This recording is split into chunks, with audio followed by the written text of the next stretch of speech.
నమస్కారం. హర్షధ్వని న్యూస్‌కి స్వాగతం.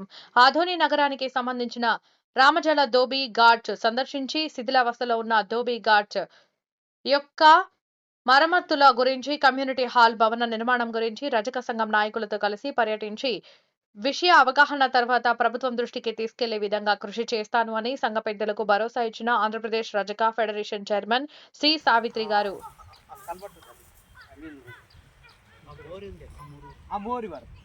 సో నేను చెప్తుంది కదా రోడ్ మేడం ఇప్పుడు నేను చెప్తుంది కదా అంటే 3 అడుగులన్నా కావచ్చు 4 అడుగులన్నా కావచ్చు మనకు ఎడలుకుంటే అంత మంచిది అది. సో ఇది ఎప్పుడైతే ఇది అవుతుందో ఇది అయిపోతే నీకు ముఖ్య వాళ్ళు కూడా పెరుగుతారు అది హౌజులుగానే పెరుగుతాయి ఆటోమేటిక్గా వేరే కాడ ఎక్కడ పోరు ఇంకా అక్కడ ఇది ఏం చేసినారు ఇట్లా కింద వేసి కింద ఒక ఇది కనక చెట్టు ఉంది కదా మేడం కనక చెట్టు మనకి అది కూడా అంతే గుడికి వదిలేసిన రోడ్ యువతలే మేడం లైట్ స్తంభాలు రోడ్ అవతల కాదు రోడ్ యువతలే ఈ వరకు రావాలి మేడం ఈ ఇప్పుడు మేము అడిగేది ఏమంటే అది ఆల్రెడీ కాంపౌండ్ ఉంది. మేమేమంటున్నామంటే మాకు ఫస్ట్ కావాల్సింది ఈ కాలువ కాంపౌండ్ అక్కడ నుంచి ఎంఈ మున్సిపల్ ఇంజనీర్ చెప్తే వాడు ఏఈ వాళ్ళు వచ్చి ఫస్ట్ ఎస్టిమేషన్ వేస్తారు. ఎస్టిమేషన్ వేసిన తర్వాత ఈ బడ్జెట్ని బట్టి మనము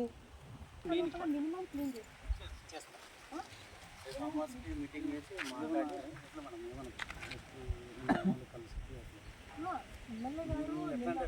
ఏమంటే ఆధారంగా ఎమ్మెల్యే కలిసామంటే డైరెక్ట్ ఎమ్మెల్యే పోవడము ఇక్కడ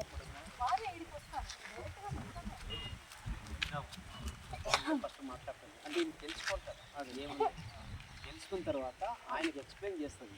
మనం ఎక్స్ప్లెయిన్ చేసిన తర్వాత ఆ బడ్జెట్ పొరపాటున కూడా మీ వాళ్ళకి చెప్పండి ఇక్కడ 10 మందే ఉతుకుతున్నాము అదే మాకు తక్కువ ఉంది ఎవరు రావడం లేదు ఇది మర్చిపోండి. టోటల్ ఆదోనిలో అతిపెద్ద ధోబీనే జీవనాధారము ఇది ఫిక్స్ అయిపోయింది.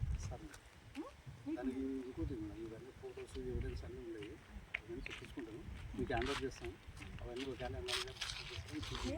ఇక్కడ బట్టలు ఉతకడం ఆరేయడం ఎట్లా జరిగింది అవన్నీ ఉన్నాయి. ఆటోమేటిక్గా మీరు చేసినట్ల మొత్తం తీగలు కట్టేయచ్చు. ప్రతి చోట కట్టెలు పెట్టి బాగా బాగా ఆరేసినాయి కింద చాలా ఇది